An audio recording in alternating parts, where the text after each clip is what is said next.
A formiga e o grilo, o valor invisível. Em um vasto campo verdejante, onde as flores cresciam altas e os ventos suaves traziam o perfume das ervas, havia uma colônia de formigas que trabalhava arduamente dia após dia. O formigueiro era uma verdadeira cidade subterrânea, com túneis que se estendiam por metros abaixo da terra, salas de armazenamento, câmaras de descanso e um fluxo constante de atividades. Cada formiga tinha seu papel, e o equilíbrio dessa sociedade dependia do esforço conjunto de todas elas. Entre essas formigas, havia uma chamada Theo. Ele não era o mais rápido, nem o mais forte, mas era minucioso e cuidadoso. Sua função, apesar de crucial, passava despercebida pela maioria. Theo era responsável pela manutenção dos túneis subterrâneos. Enquanto as formigas coletoras eram aplaudidas por trazer comida e as formigas guerreiras eram admiradas por proteger o formigueiro, o trabalho de Theo era solitário e silencioso. Ele limpava os detritos, reforçava as paredes dos túneis e monitorava qualquer sinal de perigo estrutural. Theo trabalhava com diligência, mas havia uma tristeza persistente em seu coração. Ele sentia que, apesar de todo o seu esforço, ninguém notava o que fazia. Nas assembleias da colônia, raramente recebia reconhecimento. Ninguém liga para o que faço, pensava ele enquanto escavava com suas pequenas patas, sujas de terra. Talvez eu seja apenas uma peça dispensável nesse grande formigueiro. Enquanto Theo se sentia invisível em seu trabalho, do lado de fora do formigueiro, um grilo chamado Lino vivia uma vida aparentemente despreocupada. Lino passava os dias a saltar entre as folhas e a cantar ao pôr do sol. Ele adorava o som que produzia, mas às vezes se sentia inútil em comparação aos outros insetos. Vez ou outra, Lino ouvia os comentários dos insetos ao redor. O grilo só canta, enquanto todos trabalham. Ele não faz nada de útil. Essas palavras ecoavam na mente de Lino, fazendo-o questionar se seu canto realmente tinha valor. Ele sabia que sua música trazia alegria para alguns, mas será que isso era suficiente? O desastre inesperado. Certo dia, quando o céu começou a escurecer, uma tempestade violenta se formou no horizonte. Relâmpagos cortavam o céu, e o som dos trovões fez com que muitos insetos corressem para se proteger. O vento uivava através do campo, derrubando folhas e galhos, e logo, a chuva torrencial começou a cair com uma força assustadora. No formigueiro, o caos se instalou rapidamente. As águas da chuva começaram a se infiltrar nas entradas dos túneis, e logo as passagens subterrâneas começaram a alagar. As formigas tentaram proteger as provisões e salvar o que podiam, mas a água subia depressa demais. Theo, que estava mais profundo nos túneis, sentiu o chão tremer e viu pequenos pedaços de terra começarem a se desprender das paredes. Ele sabia que, se os túneis desabassem, toda a colônia estaria em perigo. Sem hesitar, ele começou a reforçar as passagens, cavando canais de drenagem com rapidez e precisão. Seus movimentos eram rápidos, mas o cansaço começava a pesar sobre ele.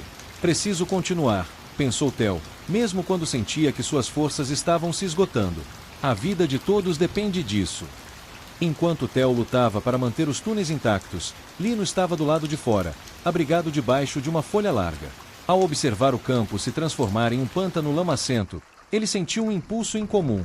Ele percebeu que, com toda aquela chuva, os insetos no subsolo poderiam estar em sérios apuros. Lino, então, fez o que sabia fazer de melhor. Começou a cantar. Mas desta vez, seu canto não era uma simples melodia alegre. Ele lançou seu canto alto e claro, como um sinal de alerta, chamando a atenção de todos os insetos ao redor. Besouros, joaninhas e até cigarras ouviram seu chamado e se aproximaram para ver o que estava acontecendo. Lino pulou de folha em folha até chegar perto da entrada principal do formigueiro, que estava quase completamente submersa pela água. O formigueiro está em perigo, ele gritou.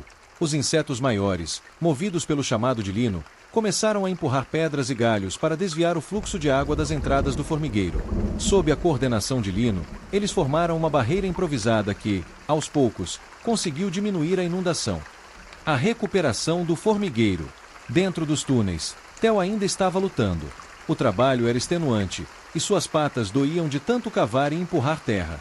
Justo quando estava prestes a desistir, ele sentiu a água começar a baixar. A drenagem que ele havia criado, junto com a ajuda externa, estava finalmente funcionando. Exausto, Theo se encostou contra a parede de um túnel e suspirou aliviado. Ele havia conseguido. O formigueiro estava a salvo. Quando a tempestade finalmente passou, Theo saiu para o ar fresco, sentindo o cheiro de terra molhada no ar. Lá fora, viu Lino ao lado de um grupo de insetos que estavam organizando os últimos esforços de limpeza. Ao se aproximar, Lino sorriu para ele. Theo, Você salvou o formigueiro, disse Lino. Theo, ainda surpreso com o elogio, respondeu: eu apenas fiz o que era preciso, mas sem seu canto e a ajuda dos outros, a água teria nos inundado completamente. Eu achava que meu canto não tinha importância, mas hoje percebi que ele pode ser mais do que apenas entretenimento. Assim como o seu trabalho, mesmo quando ninguém vê, tem um impacto enorme. As palavras de Lino ecoaram dentro de Theo, que finalmente começou a perceber o verdadeiro valor do que fazia. Ele, que sempre se sentiu invisível, agora entendia que sua dedicação silenciosa havia sido a linha de defesa crucial para toda a colônia. Da mesma forma, Lino reconheceu que seu canto não era apenas uma distração, mas uma ferramenta poderosa que podia inspirar e alertar os outros. Moral da história: o valor de nossas ações nem sempre é imediato ou reconhecido. No entanto, cada um de nós tem um papel importante a desempenhar. Seja por meio do trabalho silencioso ou de uma habilidade única, todos têm algo a contribuir para o sucesso coletivo. Muitas vezes, o impacto do nosso esforço só é visto nos momentos de maior necessidade, mas ele está lá, fazendo a diferença. Se essa história trouxe uma reflexão para você, não se esqueça de deixar seu like e compartilhar com quem também precisa ouvir essa mensagem. E para continuar se inspirando, inscreva-se no canal e ative o sininho para não perder nossas próximas histórias. Ah, e se você se sente forte e autossuficiente, não pode perder nosso vídeo anterior sobre a formiga e o besouro, que fala sobre o verdadeiro poder do trabalho em equipe. Basta clicar aqui e conferir. Obrigado por assistir, e até a próxima!